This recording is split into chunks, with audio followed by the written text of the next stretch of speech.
Well, hello, everybody. Today we're going to talk about the Sage Explore Power.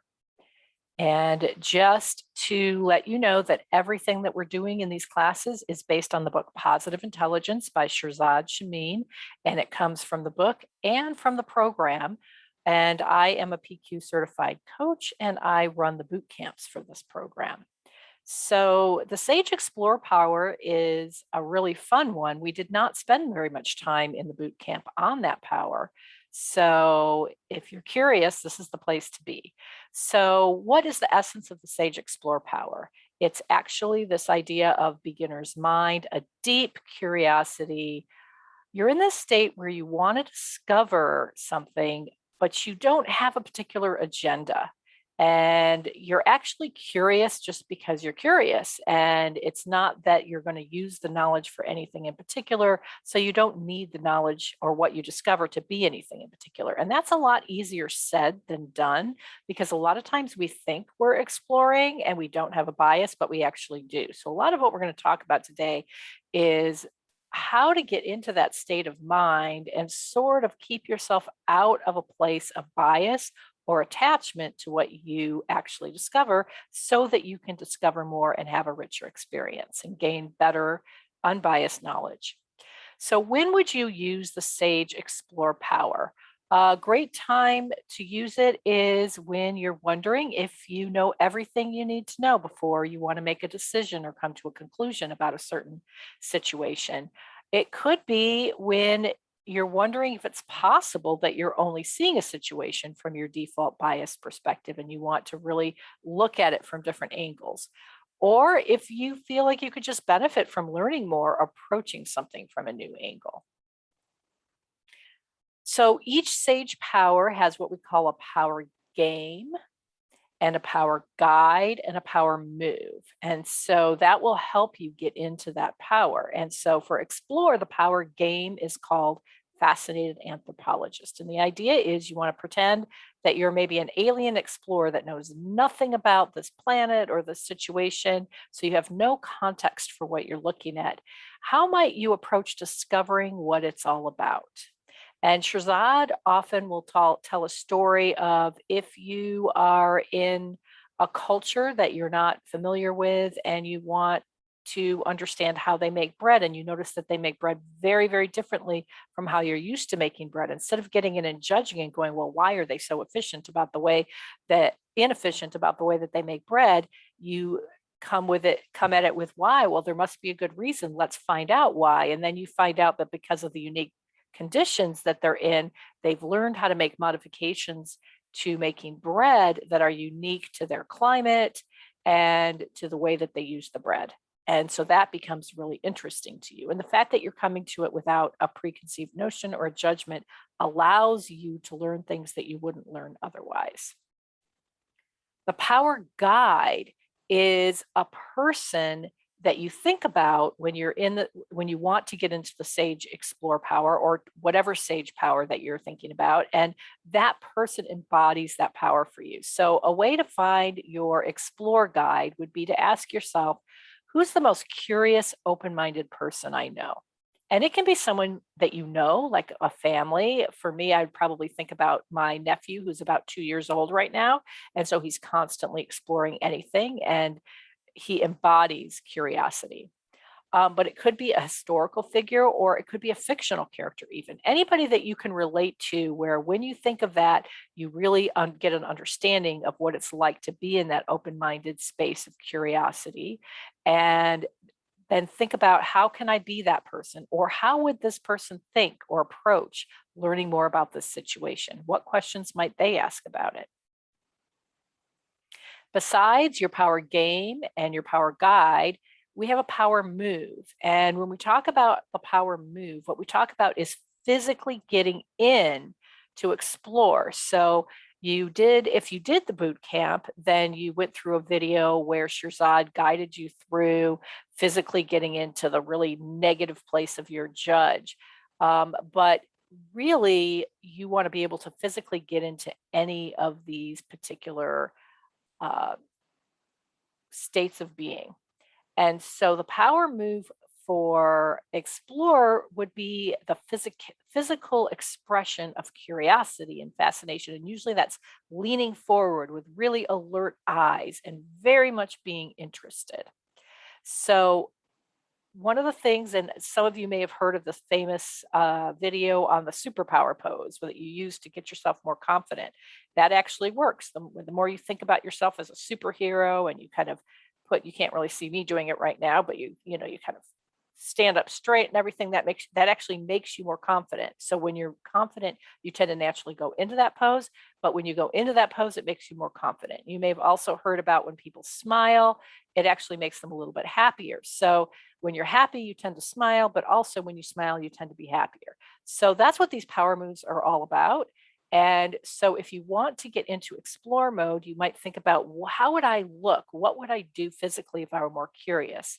And so when Shirzad does the video on explore, he'll lean in and make his eyes really fascinated, as if he's very interested in what the person's seeing. And you don't have to exaggerate it, but let's say you're in a meeting and you're starting to get really bored and you want to become more curious, you can sort of slowly move yourself in, lean yourself forward, open your eyes up a little bit more, and really focus on the content of the meeting.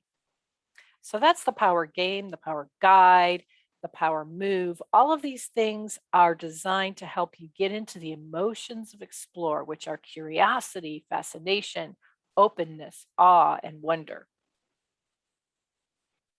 So one of the things that's really important when we think about explore is to really know what keeps us out of explore, because actually we're very naturally curious beings. And we're always looking to figure things out and to learn more about things. But there are some things that go on in our brain with our saboteurs and also with our natural way our brain works that can keep us out of explore and can blind us to information that's right in front of us. So one exercise we like to do is show you this picture right here and have you write down what you see. So I'm going to just ask you to kind of write down or take note of what you see here. And if you want to pause the video, you can, and just spend a few minutes writing it down. And if you have other friends, you might have them take a look at it and write down what they see, because it's good to kind of do a compare contrast.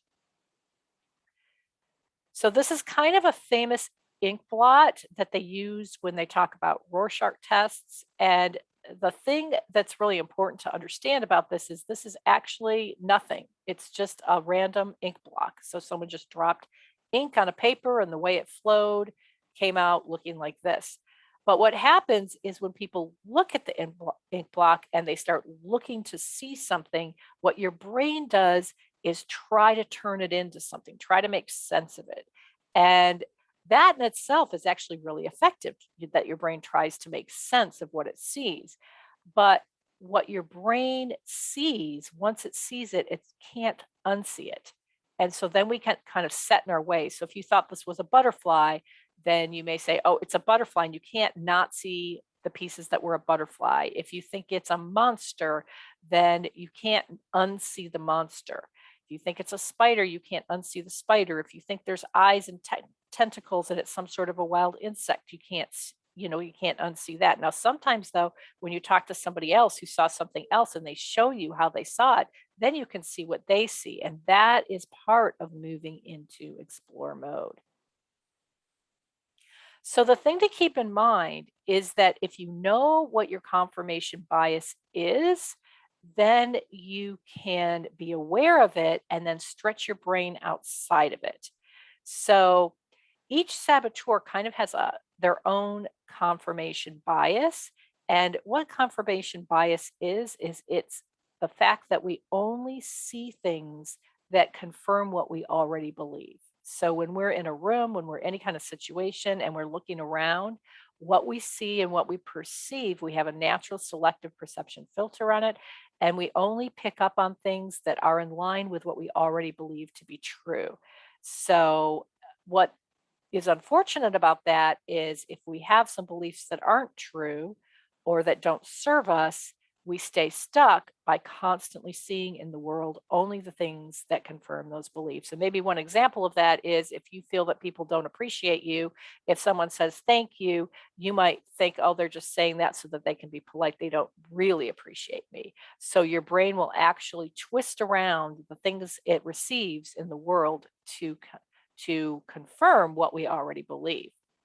So let's look at the different saboteurs. And if you have a couple top ones, you'll have an idea of how you might have confirmation bias working against you when you're in explore mode or you're trying to get into explore mode.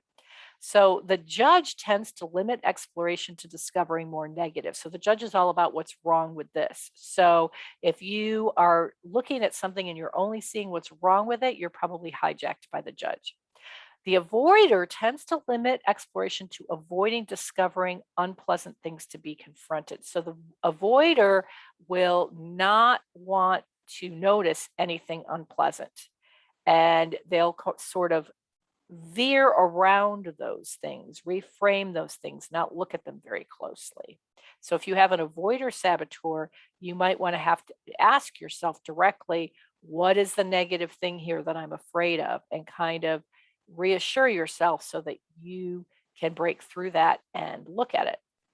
The controller is very selective at what they see because they don't want to lose control of the narrative. So the controller might notice how other people can't handle it on their own, but they won't necessarily notice how other people are competent and just doing things fine, and the controller himself or herself isn't really needed. The hyperachiever will tend to explore within the narrow constraints of what it is my goals are. So what is it that I'm trying to get done? And anything that doesn't have anything directly to do, directly related to what moving us forward towards that goal will sort of be ignored or not noticed. The hyper rational will narrow exploration to the rational channel. In other words, they'll look for logical things and tangible things, but they will completely miss all of the information that relates to the emotion of the thing to be explored. And so there's a lot to miss there, especially when people are involved. Hyper vigilant. Shirzad has a quote here, the anxious mind doesn't notice unexpected opportunities. So typically the anxious mind is very focused on what are the dangers and how can we protect ourselves from the dangers. So because they're so totally focused on seeing all the dangers and on risk management, they don't tend to notice opportunities. The pleaser tends to think very closely. They look at other people's feelings and what is it that is going to make someone like me, or what is it that is going to make someone treat me in a certain way. So it's very much distorted through their own personal lens of, do they like me? Don't they like me? How does this relate to me? So they're not really looking at things objectively. The restless tends to not have the patience to really explore deeply. So they might look at something, jump to a conclusion, and go, okay, this is all there is to learn here, and move on to the next thing. The stickler will tend to look at the details, but they might miss the big picture. And the victim, their confirmation bias is that they tend to only explore what confirms their status as a victim. So the victim won't notice where they can control things. They won't notice where they have power. They'll tend to notice all the things about the situation that are unfair towards them. So those are the different confirmation biases. And if you know your top saboteurs, you can sort of consciously put a brake on that and ask yourself a question or something to try to get yourself to notice what the victim wouldn't notice. For example, if you have a victim saboteur, you might say, well, what would the controller saboteur notice here? Which would be very different from what you would naturally notice if you're hijacked by your victim. Okay, so let's talk about how we want to use Explore. So what you really want to ask yourself, besides getting into the emotion of Explore, is how can I learn or see things I might not normally see? So a few things that we can do is we can come up with discovery questions. Discovery questions would be questions that prompt you to think about something or look at something in a way that you might not normally look at it. Or you could play what I call the multiple hat game. This is a game that they play in companies a lot when they're trying to get different perspectives on things, and usually often when they're trying to innovate, but often when they're also when they're trying to explore and brainstorm without necessarily innovating. Um, or look at different perspectives without necessarily innovating. And then using the power of a diverse group. This is really, really a powerful tool when when you are trying to get into explore, because you're often only limited by your own perspective, and no matter what you do to try to see outside of your perspective, sometimes it takes somebody else who already has a different expected perspective to show you what they see in order for you to see what they see. So let's play a couple of these games. So discovery questions. So often what I'll say is, if you really want to get into explore mode, let's say you want to dedicate a day of your life to explore, then the first thing you might want to do is brainstorm on some questions you can ask yourself throughout the day. So some examples might be, how would so-and-so see this? And you could enter your explore power guide in there, his or her name. So you could say, so I might say, how would my nephew see this, right? How would a young 2-year-old child see this? Or you might say, how would someone who's a beginner and didn't know anything about this company yet see this? Or how might someone with tons of experience who's kind of bored by all this see this and not scared about the risks? So how would someone who had no fear of risk see this, or 100 times more confidence see this? So I might ask, what would my saboteur see, just to separate myself from what my saboteur would see? I might ask, what would a different saboteur see? So if I'm a pleaser, then I might say, what would my judge see? My judge of others. So that might be something a little bit different than what my pleaser would see. If I were 10 times more confident, what would I see? What opportunities might I see? If I looked at the big picture view, so if I went up 50,000 feet and looked at it from the top, what would I see? And maybe what are the top 3 things that are important here? Or you could go into your navigate power just for a moment and say, if I were 10 times older, or 10 years in the future, what might I see here? Or you might go the opposite from looking at the big picture, and you might go down into the details, and you might say, okay, let's see if we can find 10 specific aspects of this that are very detailed oriented and maybe don't seem to have anything to do with each other at first glance. But let me just see if I can look at 10 different aspects of this. And then I'll have a different perspective than if I were looking at the big picture. You might ask, how would an ant see this? Or how would a lion see this? So you're kind of looking at it from the perspective of very different eyes. So the whole act of coming up with some discovery questions can really get you into explore mode and help you think about looking at things in ways that you wouldn't have automatically looked at them if you just said, okay, I'm curious about this. So you can use the innovate power first to come up with your questions. There are really no wrong answers here. Okay, so another game that is fun to play in groups, work groups especially, is what we call the multiple hat game.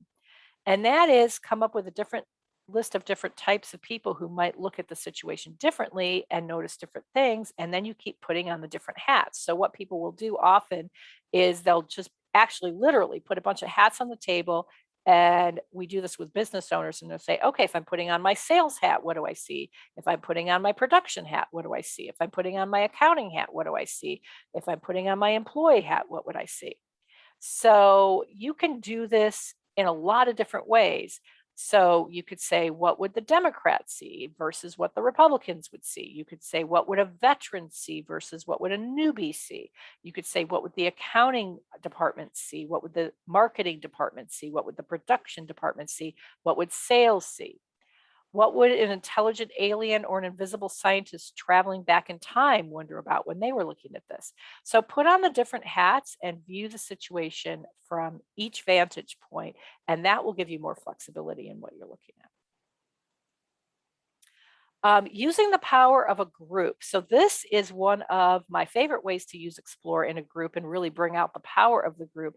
And that is to have each person look at the situation on their own. And sometimes we do what we call the post-it drill. You see a lot of post-its on the whiteboard back there. And so we have each person write down their thoughts about something from their own individual perspective without any input from anybody else first. And after they've written down their ideas, then the group gets together and one by one they go up and they share their ideas. And what's really interesting here is because everyone has slightly different perspectives, everyone in the group is now getting the benefit of all of the different perspectives. And it tends to be a great way to get to a decision as a group. So I'm going to stop this just 1 second. Okay, so what I've done here, just for the fun of it, is come up with 3 pictures that are kind of abstract, a little bit different. And if you're in a group, you can do the group game here, or you can just play this with yourself by asking yourself 2 very different questions. So the first question is, what story does your brain make up about the picture? And the second question is, what are the details of the picture that you notice? So for example, in this picture, the details you might notice are that there are some circles there are some lines there are some specific colors there. You might name the colors. You might say where the colors are on the page. You might say where the bands are wider, where the bands are narrower. And then you can go up to the first bullet and look at more global things like, okay, it looks like there's a flow here. What direction is the flow going, etc. But then when you ask your question, your story? When you ask yourself what story your brain is making up about the picture, then you just kind of have fun with it and make up a story. And so I see a path here with the white part of it.